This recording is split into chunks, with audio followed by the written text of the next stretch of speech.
ಏನೇ ರಂಗಮ್ಮ, ಏನೋ ವಾಸ್ತು ಗಿಡ ತಂದ್ರಂತೆ ನರ್ಸರಿಗೆ ಹೋಗ್ಬಿಟ್ಟು. ಎಲ್ಲಿ ತೋರಿಸು ನೋಡೋಣ.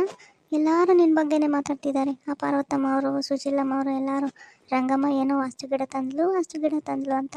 ಎಲ್ಲಿ ತೋರಿಸು ನೋಡೋಣ ಹೆಂಗಿರುತ್ತೆ ಅಂತ. ಈಗಳಕ್ಕ ನೋಡಕ್ಕ, ಇದೇ ವಾಸ್ತು ಗಿಡ ಅಂತೆ. ಇದನ್ನ ಸ್ನೇಕ್ ಪ್ಲಾಂಟ್ ಅಂತಲೂ ಕರೀತಾರಂತೆ. ಹಾವಿನ ಥರ ಇರುತ್ತಲ್ಲ, ಅದಕ್ಕೆ ಹಾವಿನ ಗಿಡನೂ ಏನೋ ಆ ಥರ ಕರೀತಾರಂತೆ. ಇದು ಮನೇಲಿದ್ದರೆ ಒಳ್ಳೇದಂತೆ, ಆರೋಗ್ಯನೂ ಬರುತ್ತಂತೆ, ಮತ್ತು ಸಂಪತ್ತು ಕೂಡ ಜಾಸ್ತಿ ಆಗುತ್ತಂತೆ ಇದನ್ನು ಮನೆಯಲ್ಲಿ ಇಟ್ಕೊಂಡ್ರೆ. ಅಮ್ಮ ನೋಡಮ್ಮ, ಈ ಗಿಡ ಇಟ್ಕೊಂಡ್ರೆ ಆರೋಗ್ಯನೂ ಬರುತ್ತಂತೆ, ಸಂಪತ್ತು ಬರುತ್ತಂತೆ. ಏನು ದುಡಿಯೋಕೆ ಹೋಗದಿದ್ರೂ ಸಂಪತ್ತು ಬರುತ್ತಂತ. ಸುಮ್ಮನೆ ಕೇಳಿಸ್ಕೊತಾ ಇರಮ್ಮ. ಸರಿ ಕಣಮ್ಮ. ಹೌದೇನು, ಚೆನ್ನಾಗೈತಮ್ಮ ಗಿಡ. ಒಳ್ಳೆ ಹಾವಿಂದು ಇದಿರುತ್ತಲ್ಲ ಮೇಲೆ, ಆ ಥರನೇ ಐತೆ. ಹೌದೇನು, ಇದನ್ನು ಸ್ನೇಕ್ ಪ್ಲಾಂಟ್ ಅಂತಲೂ ಕರೀತಾರಂತೇನು? ಹೌದು ಕಣಕ್ಕ, ಇದು ಮನೇಲಿದ್ದರೆ ಹಾವುಗಳು ಸಹ ಬರಲ್ವಂತೆ ಮನೆ ಒಳಗಡೆ.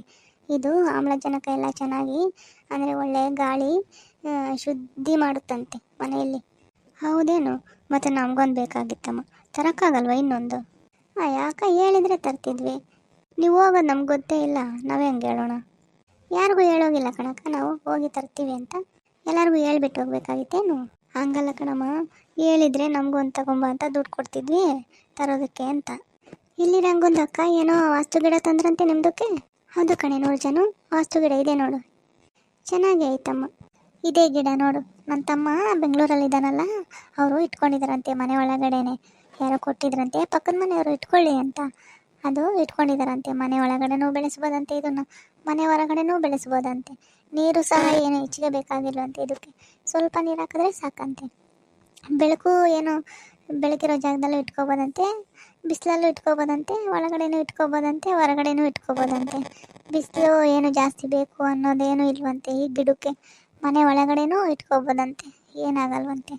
ಅದಕ್ಕೆ ನನ್ನ ತಮ್ಮ ವಾಟ್ಸಪ್ ಮಾಡಿದ್ದ ಇದು ಫೋಟೋ ತೆಗೆದು, ಅಕ್ಕ ಈ ಗಿಡನ ಇಟ್ಕೊಳ್ಳಿ ಒಳ್ಳೆಯದು ಅಂತ ವಾಟ್ಸಪ್ ಮಾಡಿ ಹೇಳಿದ್ದ. ಇದು ಫೋಟೋ ಕಳಿಸಿದ್ದೀನಿ ನೋಡಕ್ಕ, ನೀವು ಒಂದು ಇಟ್ಕೊತೀರೇನೋ, ನರ್ಸರಿಯಲ್ಲಿ ಸಿಗುತ್ತೆ ಅಂತ. ಅದಕ್ಕೆ ನಿನ್ನೆ ನಾವು ನರ್ಸರಿಗೆ ಹೋಗಿ ತಂದ್ವಿ. ಇದನ್ನು ಚೆನ್ನಾಗೈತಲ್ಲ, ಚೆನ್ನಾಗಿದೆ ರಂಗುಂದು ಅಕ್ಕ. ಮನೆ ಒಳಗಡೆನೂ ಬೆಳೆಸ್ಬೋದಂತೇನು ಇದನ್ನು? ಹೌದಕ್ಕ, ಮನೆ ಒಳಗಡೆನೂ ಇಟ್ಕೋಬೋದಂತೆ. ಇದಕ್ಕೇನು ಬಿಸಿಲು ಬೇಕು ಅಂತಲೇ ಇಲ್ವಂತೆ, ಮನೆ ಒಳಗಡೆನೂ ಸಹ ಇಟ್ಕೋಬೋದಂತೆ ಆರಾಮಾಗಿ. ಅಲ್ಲಿ ಬೆಂಗಳೂರಲ್ಲೆಲ್ಲ ಜಾಗ ಇರಲ್ವಲ್ಲ, ಮನೆ ಮುಂದ್ಗಡೆ ಎಲ್ಲ ಇರೋದಿಲ್ಲ ಅಲ್ವಾ, ಬಾಡಿಗೆ ಮನೆಗಳಲ್ಲಿ ಜಾಗ. ಅದಕ್ಕೋಸ್ಕರ ಮನೆ ಒಳಗಡೆನೇ ಇಟ್ಕೊಂಡಿದ್ದಾರಂತೆ ನನ್ನ ತಮ್ಮ ಅವರು. ಅದಕ್ಕೆ ನನಗೂ ಹೇಳಿದ್ದ, ಅದಕ್ಕೆ ನಾವು ತಂದ್ವಿ. ಹೌದೇನು, ಚೆನ್ನಾಗೈತಮ್ಮ, ನಮಗೂ ಒಂದು ಬೇಕಾಗಿತ್ತು. ಯಾವ ನರ್ಸರಿಗೆ ಹೋಗಿ ತಂದೆ ನೀನು? ಇಲ್ಲೇ ಆಯ್ತಲ್ವಕ್ಕ ಪಾವಗಡದ ಹತ್ರ, ಆ ನರ್ಸರಿಗೆ ಹೋಗಿ ತಂದ್ವಿ. ಹೌದೇನು, ನಾವು ಹೋಗಿ ತಗೊಂಡು ಬರ್ತೀವಮ್ಮ. ಸರಿ ಕಣಮ್ಮ, ಹೋಗ್ತೀವಿ ನಾವು, ಕೆಲಸ ಐತೆ. ಸರಿ ರಂಗೊಂದು ಅಕ್ಕ, ಬರ್ತೀವಿ ನಾವು. ಆಯಿತು ಕಣ್ರಮ್ಮ. ಬರ್ತೀಯ ಲಕ್ಷ್ಮಕ್ಕ? ಯಾವಾಗಾದರೂ ಒಂದಿನ ನಾವು ನರ್ಸರಿಗೆ ಹೋಗಿ ವಾಸ್ತು ಗಿಡನ ತಗೊಂಡು ಬರೋಣ. ಮನೇಲಿ ಇಟ್ಕೊಂಡ್ರೆ ಒಳ್ಳೇದಂತಲ್ವಾ, ನಾವು ತರೋಣ ಬಾ. ಆಯಿತು ಬಿಡಕ್ಕ, ಒಂದಿನ ಹೋಗಿ ತಗೊಂಡು ಬರೋಣ. ಇವತ್ತು ಹೋಗೋಣ, ನಾಳೆ ಹೋಗೋಣ? ನೋಡಮ್ಮ, ನಿಂಗೆ ಯಾವಾಗ ಕೆಲಸ ಇಲ್ವಾ ಆವಾಗ ಹೋಗೋಣ. ನನ್ನನ್ನು ಮನೆ ಹತ್ರ ಬಂದು ಕರಿ, ಹೋಗೋಣ ಬಾ ಅಂತ, ಆವತ್ತು ಹೋಗೋಣ. ಸರಿ ಬಿಡಕ್ಕ, ನಾವು ಹೋಗಿ ಒಂದಿನ ತಗೊಂಡು ಬರೋಣ. ನಾವು ಆಗಿನ ಕಾಲದಲ್ಲಿ ಯಾವ ವಾಸ್ತು ಗಿಡಗಳನ್ನ ಇಟ್ಕೊತಿರ್ಲಿಲ್ಲ ಕಣಮ್ಮ, ಸುಮ್ಮನೆ ಕೆಲಸ ಮಾಡಿಕೊಂಡು ಹೋಗ್ತಿದ್ವಿ ದೇವ್ರ ಮೇಲೆ ಭಾರ ಹಾಕಿ.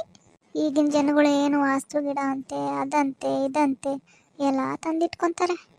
ಹೌದು ಗುಂಡಜ್ಜಿ, ಇವಾಗ ಎಲ್ಲರೂ ಇಟ್ಕೋತಾರೆ. ಸರಿ ಬಿಡಮ್ಮ, ಇಟ್ಕೊಳ್ಳೋರು ಇಟ್ಕೊಳ್ಳಿ, ಅವ್ರವ್ರ ನಂಬಿಕೆ ಅವ್ರದ್ದು. ಹ್ಞೂ ಕಣಮ್ಮ, ಇವಾಗ ಎಲ್ಲರೂ ಅದು ಇದು ವಾಸ್ತು ಗಿಡ ಅಂತ ಇಟ್ಕೊತಿರ್ತಾರೆ. ಸರಿ ಅಕ್ಕ, ಒಂದಿನ ಹೋಗಿ ತರೋಣ ಬಿಡು. ನಾನು ಬಂದು ನಿಮ್ಮ ಮನೆ ಹತ್ರ ಕರಿತೀನಿ, ಅವಾಗ ಬಾ, ಹೋಗೋಣ ಇಬ್ರು, ಸರಿನಾ? ಸರಿ ಕಣಮ್ಮ. ಓಕೆ ವೀಕ್ಷಕರೇ, ಈ ವಿಡಿಯೋ ನಿಮಗೆ ಇಷ್ಟ ಆಗಿದ್ದರೆ ಲೈಕ್ ಮಾಡಿ, ಶೇರ್ ಮಾಡಿ, ಕಮೆಂಟ್ ಮಾಡಿ, ಸಬ್ಸ್ಕ್ರೈಬ್ ಮಾಡ್ಕೊಂಡು ನೋಡಿ ಪ್ಲೀಸ್. ಧನ್ಯವಾದಗಳು.